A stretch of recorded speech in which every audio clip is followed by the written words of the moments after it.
हिमाचल प्रदेश की राजनीति इन दिनों बेहद दिलचस्प हो चली है। पंडित जी के गढ़ में दूसरे पंडित जी को जिताने के लिए ठाकुर साहब कूद पड़े हैं। आप ही देखिए क्या है दो पंडितों की जंग की ये कहानी।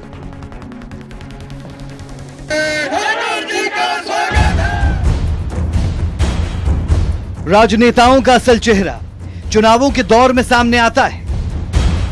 जो अपनी पार्टी के नाम की कस्में खाते हैं, वो चुनावों के दौरान पार्टी छोड़कर टिकट की चाह में दूसरे दलों में चले जाते। मंडी का सियासी समीकरण भी कुछ ऐसा ही रहा। भाजपा में आश्रय लेने वाला सुखराम परिवार हाथ के साथ हो लिया। हाईकमान से पोते आश्रय के लिए मंडी से टिकट भी ले लिया और अब आश्रय पानी पी पी कर भाजपा में खोट निकालने से भी परहेज नहीं कर रहे। आश्रय का मुकाबला मंडी में मौजूदा सांसद रामस्वरूप शर्मा से है, लेकिन रामस्वरूप शर्मा सीएम के बेहद करीबी कहे जाते हैं। ऐसे में राजनीतिक पंडित इस सीट को सीएम की साख का सवाल भी बताते हैं। सीएम खुद भी मंडी से आते हैं। ऐसे में सीएम मंडी सीट के लिए जोर शोर से प्रचार प्रसार करने में जुटे हैं। गुरुवार को सीएम ने सायगलू और बल्ल में रैलियां की और सुखराम परिवार पर तीखा हमला बोला। हर चीज का एक दौर होता है। हम इस बात को कभी नहीं कह सकते कि हमारा दौर जो है हमारे 100 साल तक रहेगा, 50 साल तक रहेगा। हमारा दौर है, जब तक होगा दौर तब तक होगा। इस बात को उनको भी समझना चाहिए था कि वो एक दौर था जो बीत गया है। मंडी सीट के लिए हर जोड़ तोड़ किया जा रहा है, समीकरण साधे जा रहे हैं और अंदाजा इसी बात से लगाया जा सकता है कि सुखराम के धुर विरोधी रहे वीरभद्र सिंह भी आश्रय को अपना समर्थन दे चुके हैं। हालांकि राजनीति के राजा साहब आश्रय के प्रचार के लिए खुद तो नहीं पहुंचे, लेकिन सपूत विक्रमादित्य को जरूर भेजा और दोनों जब साथ आए तो नए दौर में नई राजनीति के आगाज का बिगुल फूंक दिया। और ऐसा नहीं था कि हम पहले भी अलग थे। हम हमेशा एक थे, एक परिवार की तरह कार्य करेंगे और आगे मजबूती के साथ इनकी जीत सुनिश्चित करने के लिए हम कंधे से कंधा मिला के इनके साथ चलेंगे। विक्रमादित्य जी एक यूथ आइकॉन के तरीके से हैं हमारे हिमाचल में ही नहीं बोलूँगा, नॉर्थ इंडिया में मैं बोलूँगा कि एक यूथ आइकन के तरीके से निकले हैं। इनका स्वभाव जो है सबको पसंद आता है और एक युवा शक्ति के ऊपर एक रिस्पेक्ट कमांड करते हैं। इनका मेरे तरफ जो सहयोग होगा मैं तो मानूंगा कि 100% होगा और मेरे को पूरा विश्वास है कि ये मेरे भाई की तरह हैं, आएंगे भी क्षेत्र में और हम एकजुट होकर चुनाव उसमें मैदान में उतरेंगे भी। गजब के समीकरण साधे जा रहे हैं। मंडी सीट सिर्फ जीत और हार नहीं रह गई, बल्कि वर्चस्व की लड़ाई हो चुकी है। कहते हैं ऐसे ही हालात में नेता बनते हैं। अब पंडित जी के गढ़ में जब सूबे के मुखिया गरज रहे हों तो दोनों के बीच तलवारों का खिंचना लाजमी हो जाता है और वो भी तब जब पंडित जी के पुत्र ठाकुर कैबिनेट में मंत्री हों। आश्रय जीते तो बड़े नेता हो जाएंगे, रामस्वरूप हारे तो जयराम मंडी को अपना गढ़ कहने से भी जाएंगे। लेकिन अगर रामस्वरूप जीते तो जयराम मंडी के किंग कहलाएंगे और आश्रय की हार सुखराम परिवार के लिए एक बड़ा प्रश्न चिन्ह रह जाएगा। Bureau report, news 18 Himachal.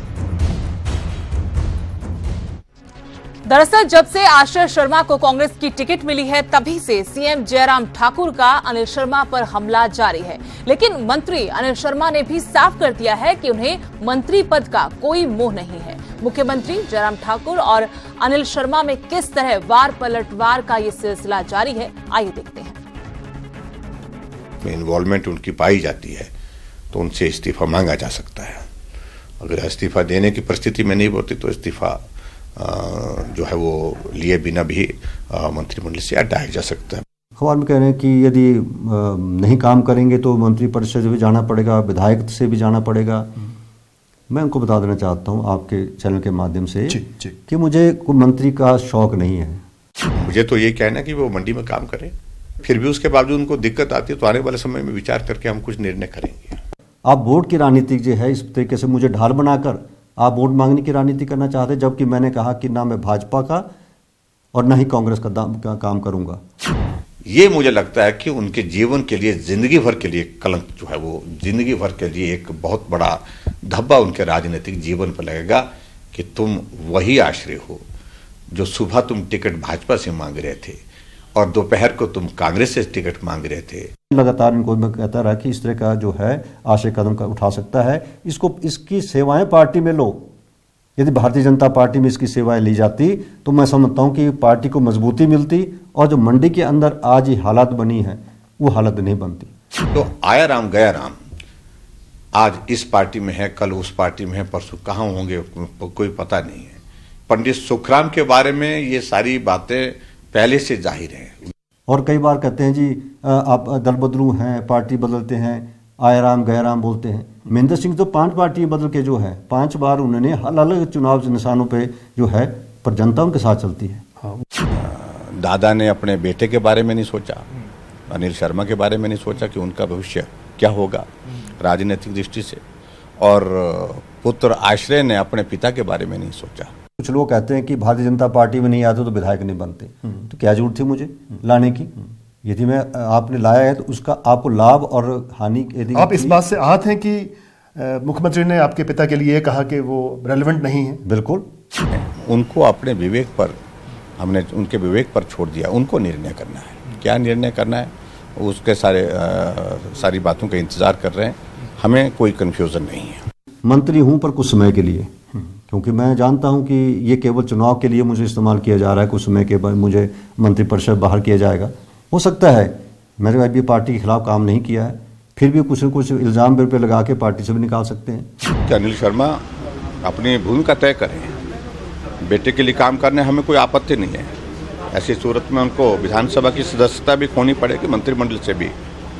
ये ठीक है कि लंबा समय मुझे राजनीति में हो गया, मैं सेवा भाव से जो है राजनीति करता हूँ और अब भी मुझे कोई डर नहीं है। मंत्री से छूना पकड़ा देने से मुझे कोई डराने का जरूरत नहीं है, और विधायक रहना न रहना वो मुझ पर निर्भर करता है। भाजपा को जिताने के लिए ये उनका भी दायित्व बनता है। ऐसी परिस्थिति में निर्णय उनको लेना है, उनको भाजपा के साथ होना है या परिवार के साथ होना है, ये निर्णय उनको करना है। बाकी धर्म संकट में हूँ जी, परंतु समय के साथ मैं समझता हूँ ये धर्म संकट भी खत्म होता जाएगा। उसका भविष्य दांव पे है और हमारे परिवार का भविष्य भी दांव पे है। निर्णय उनको करना है। अगर परिवार के सदस्य के लिए काम करना है तो पार्टी के सदस्य से और मंत्रिमंडल से भी जाना पड़ेगा, और यहाँ तक कि विधानसभा से भी जाने की नौबत आएगी। यदि मंडी की सीट हारती है तो इसका सारा असर जो है मुख्यमंत्री पड़ेगा, और मंडी का मुख्यमंत्री पहली बार मिला है तो इससे जो है ये मुख्यमंत्री की बात आ सकती है। अगर अपने बेटे के पक्ष में प्रचार करते हैं तो रिजाइन लेने की नौबत नहीं, उनकी सदस्यता समाप्त हो जाएगी विधानसभा की। मुझे पार्टी से निष्कासित कर सकते हैं पर तो विधायक से नहीं, ये क्योंकि ये बात पहले भी हो चुकी है। कांग्रेस के अंदर जब हिमाचल विकास कांग्रेस पंडित जी के ऊपर एलिगेशन का हमें पार्टी से निष्कासित किया गया था, हमने अपनी पार्टी बनाई थी।